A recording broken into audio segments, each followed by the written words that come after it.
नमस्कार श्रोते हो, रेडिओ जयंतच्या आनंदी कट्ट्यावर मी अनुराधा आपण सर्वांचं मनपूर्वक स्वागत करते. श्रोते हो, आजच्या आनंदी कट्ट्यावरून नितीन बागले यांनी मांडलेला एक फार छान विचार तुमच्यापर्यंत पोहोचवते. बघा, माणसाचा सगळ्यात मोठा शत्रू बाहेर नसतो, तर तो असतो त्याच्याच मनात. आपला सगळ्यात जास्त छळ कुणी करत असेल ना, तर ते आपले विचार आहेत.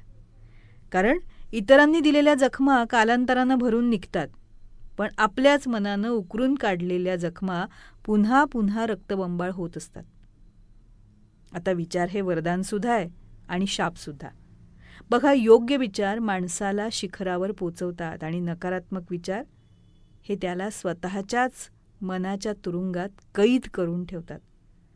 अनेकदा घडलेल्या घटनांपेक्षा त्या घटनांबद्दल आपण केलेला विचार आपल्याला जास्त त्रास देत असतो.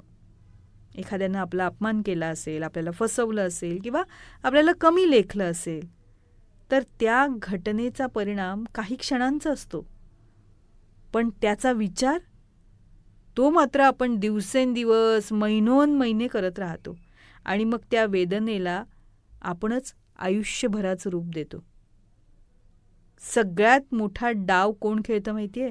अनेकदा परिस्थिती नसते, ती लोक नसतात, आपलेच विचार असतात. ते आपल्याला भीती दाखवतात, शंका निर्माण करतात, आत्मविश्वास हिरावून घेतात. जे काही अजून घडलंच नाही त्याची चिंता करून वर्तमानातला आनंदसुद्धा हिसकावून घेतात. म्हणून आपण आपल्या विचारांवर नियंत्रण ठेवणं हीच खरी जीवनकला आहे. कारण विचार बदलले ना तर दृष्टी बदलते, आणि दृष्टी बदलली की निर्णय बदलतात, आणि निर्णय बदलले की आयुष्याची दिशा बदलते.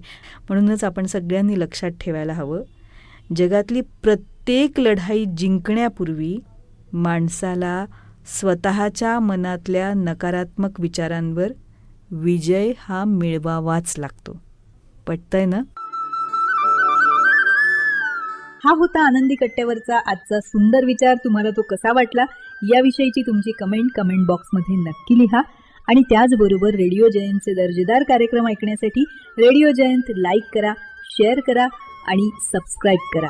रेडिओ जयंतचं सबस्क्रिप्शन फ्री आहे. आणि त्याचबरोबर नोटिफिकेशनसाठी बेल आयकॉनवर क्लिक करायला सुद्धा विसरू नका.